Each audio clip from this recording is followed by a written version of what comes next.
Hello, everyone. It's Candice Dickinson here, and I am so excited to be sitting with my bestie, Julie Kinter, here to talk about our upcoming production of The Mousetrap.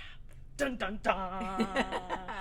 I wish we could have that sound effect every time I say the title.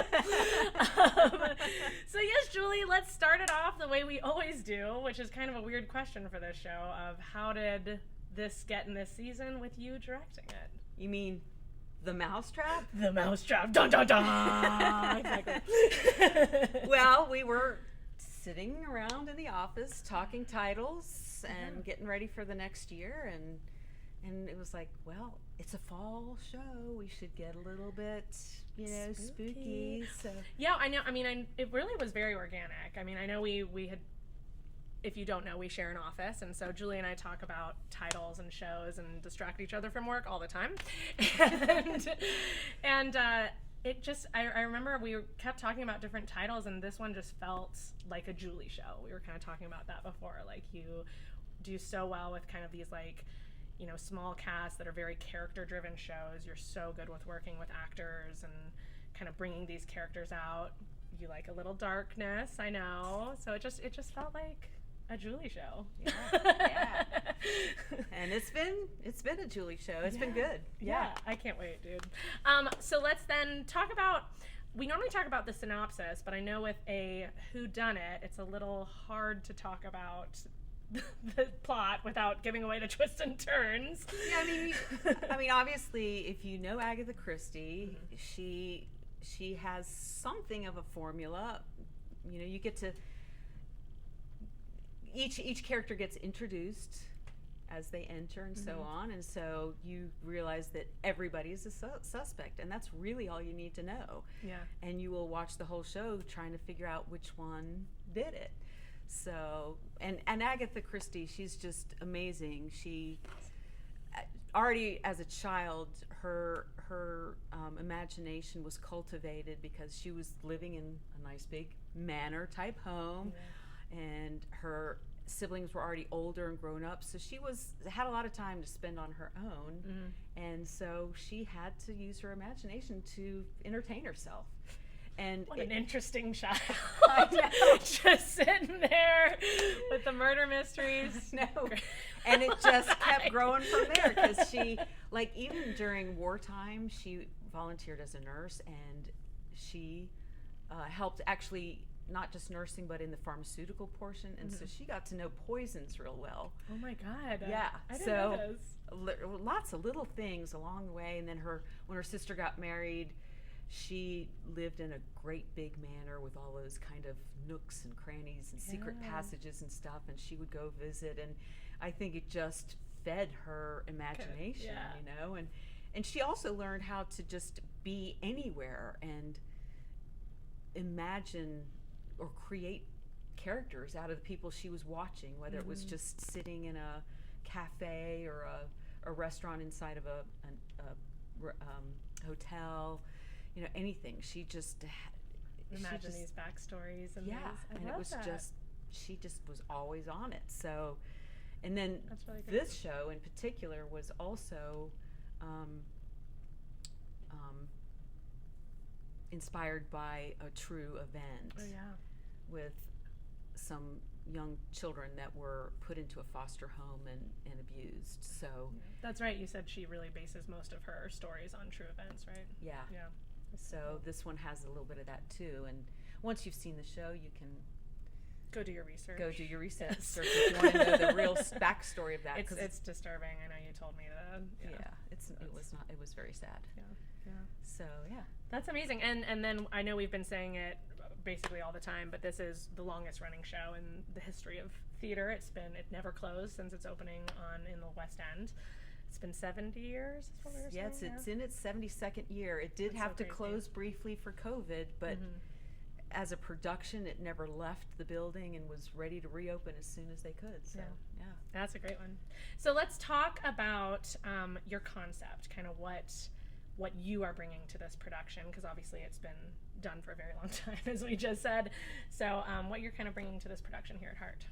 Well, I felt like I had to honor her work, because when you read the script and everything, it's just so perfect. And she has thought of everything. You don't have to reinvent the wheel to this person exits there because they have to, because it's like exactly it's like it's just so well done. And she creates these wonderful, what you could call a tableau, these pictures where everybody's sitting just so and balancing out this perfect picture of everybody, where you can watch them all and see their reactions when the detective sergeant comes in and is questioning them. It's like, ooh, that person looks more suspicious or whatever. It's just great. It's just...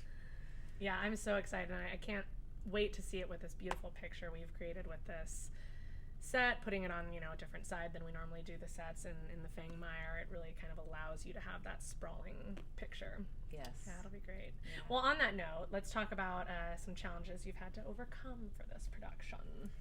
I mean, very few.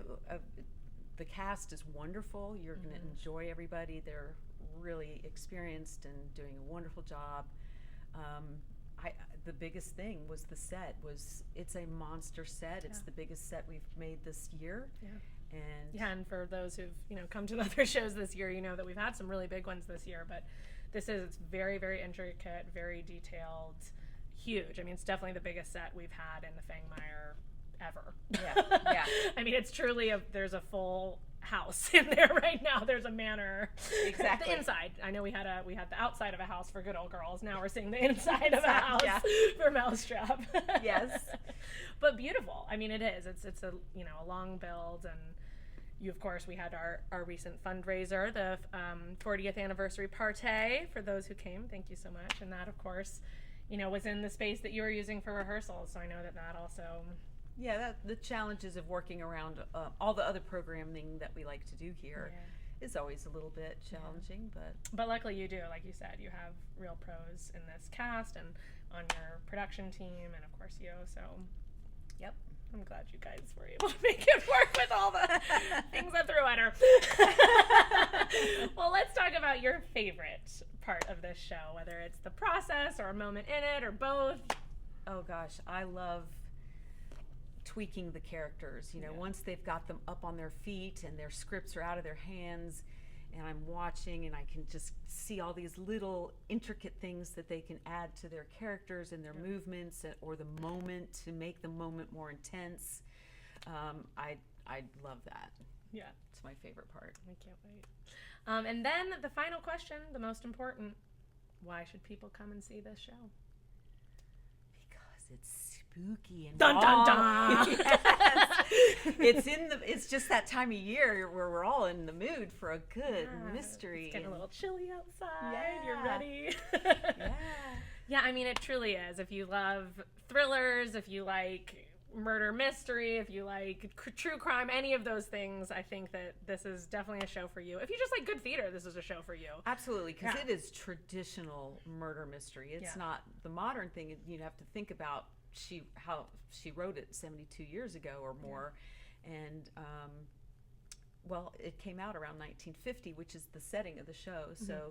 So it's going to have that vibe to it, but it's really good. Yes, and it really, I mean, I still remember the first time I read it, and like the twist ending is just mind-blowing. We can't say more than that, but every time it's just like...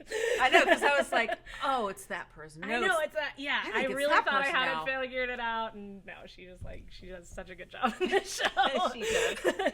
Yes, and we'll have to make you all swear a pinky promise to not tell anyone the twist ending. Yep.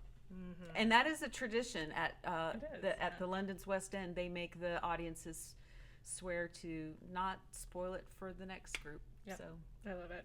Well, we can't wait to see you guys there. It is opening this weekend, September 27th, and it plays through October 20th. Of course, tickets are on sale at hearttheater.org. Check them out. Get your ticket before it's too late. It is our smaller venue. We have about 112 seats in there, so it's gonna sell out. So you gotta get your tickets fast, y'all. We can't wait to see you there. Let's do it together. Dun, dun, dun, dun!